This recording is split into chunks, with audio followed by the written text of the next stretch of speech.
Berdirinya Republik Batak tidak terlepas dari penduduk Belanda oleh Prancis, sedangkan Raja William V melarikan diri ke Inggris. Louis Napoleon yang merupakan saudara dari Napoleon Bonaparte ditunjuk sebagai raja dari Belanda. Setelah menguasai Prancis, wilayah Hindia Belanda diambil alih menjadi jajahan Prancis.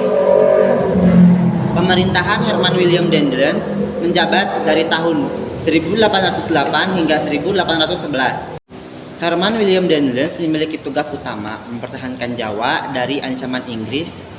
Lalu kebijakan Daendels yaitu dalam bidang militer, membangun benteng pertahanan, membangun armada militer di ujung kulon, Merak, dan Surabaya. Dalam bidang ekonomi, memberlakukan uang kertas, terus membentuk DPK. Dalam bidang pemerintahan yaitu mengangkat penguasa lokal sebagai pemerintah, mengangkat penguasa lokal sebagai pemerintah Belanda. Dalam bidang sosial yaitu menerapkan kerja rodi, pembangunan jalur dari Anyer menuju Panarukan untuk menghubungkan suatu wilayah ke wilayah lainnya.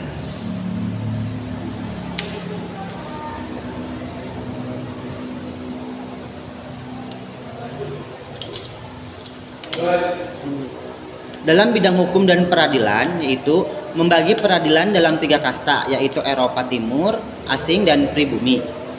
Daendels menjual tanah pada swasta sehingga melanggar undang-undang pemerintahan Belanda. Daendels ditarik ke Eropa oleh Louis Napoleon. Pasca ditariknya Daendels, Belanda diganti kepada Janssens. Janssens dituntut mempertahankan Pulau Jawa dari serangan Inggris. 4 Agustus 1811, Inggris menyerbu Batavia. Pada akhirnya Janssens melarikan diri ke Semarang untuk mencari perlindungan ke Mangkunegara, dan Janssens menandatangani perjanjian Tuntang. Thomas Stamford Raffles menjabat sebagai gubernur. Raffles menjabat sebagai gubernur jenderal di Indonesia pada tahun 1811 hingga 1816. Secara resmi, Inggris menjajah Indonesia setelah disepakatinya kapitulasi Tuntang pada 18 September 1811. Seminggu sebelum kapitulasi Tuntang, Lord Minto yang berkedudukan di India menunjuk Thomas Stamford Raffles sebagai letnan gubernur di Jawa. Kebijakan Raffles yaitu mengubah penguasa pribumi atau bupati menjadi pegawai pemerintahan kolonial, menghapus pajak hasil bumi atau biasa kita sebut kontingenten, dan penyerahan wajib pajak privilege leverenti, menerapkan sistem sewa tanah,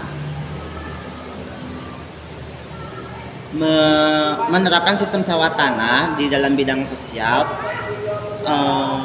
penghapusan kerja rodi, penghapusan perbudakan bidang ilmu pengetahuan, ditulisnya buku History of Java, ditemukannya bunga Rafflesia Arnoldi, dibangunnya kebun raya Bogor. Kegagalan pada masa Raffles yaitu sulitnya mengubah budaya dan kebiasaan petani karena peran kepala desa dan residen lebih kuat daripada sistem yang dibangun oleh Raffles. Hal ini terjadi karena petani lebih menghormati raja karena petani lebih menghormati raja atau bupati dibandingkan pegawai Eropa. Akhir dari pemerintahan Raffles yaitu pemerintahan Raffles tidak berlangsung lama. Hal ini berkaitan dengan berakhirnya masa jabatan Lord Minto yang digantikan oleh Lord Moira. Pada tahun 1813, Lord Moira tidak tertarik dengan kebijakan Raffles sebagai letnan gubernur Hindia Belanda yang dianggapnya hanya membebani anggaran pusat. Oleh karena itu, Raffles diganti oleh John Vendale yang datang tanggal 11 Maret 1816 bertugas mengawasi kantor hingga Belanda mengambil alih beberapa bulan kemudian. Pemerintahan Hindia Belanda menerapkan sistem tanam paksa pada 1847 yang dipelopori oleh Johannes van den Bosch yang menjabat sebagai Gubernur Jenderal Hindia Belanda.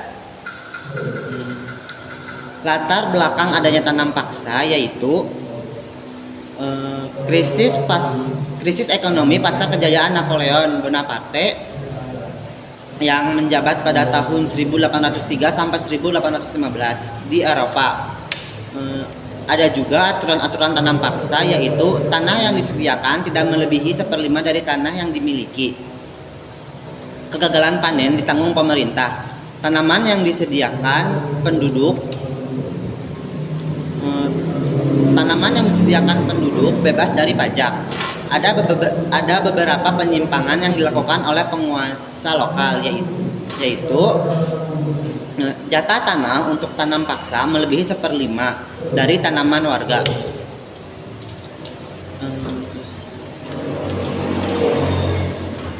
Rakyat lebih mencurahkan pada tanaman ekspor. Sistem tanam paksa mendapatkan banyak kecaman.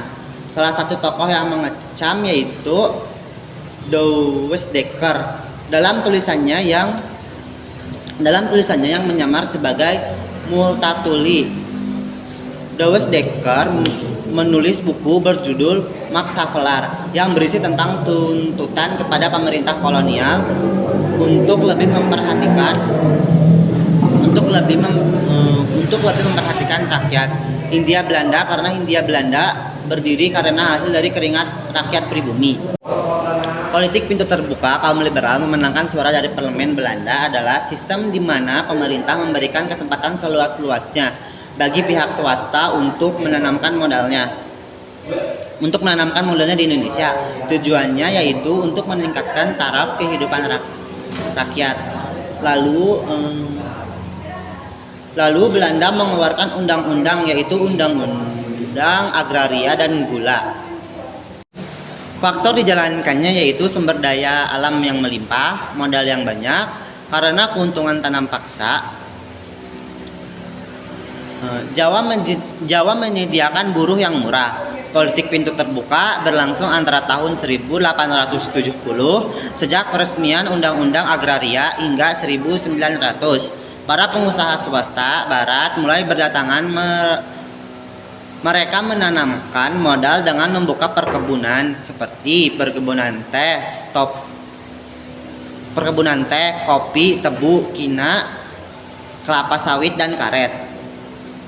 Sistem tanam paksa yang memberatkan rakyat dihapuskan, dan rakyat semakin menderita karena ditekan oleh pemerintahan dan swasta.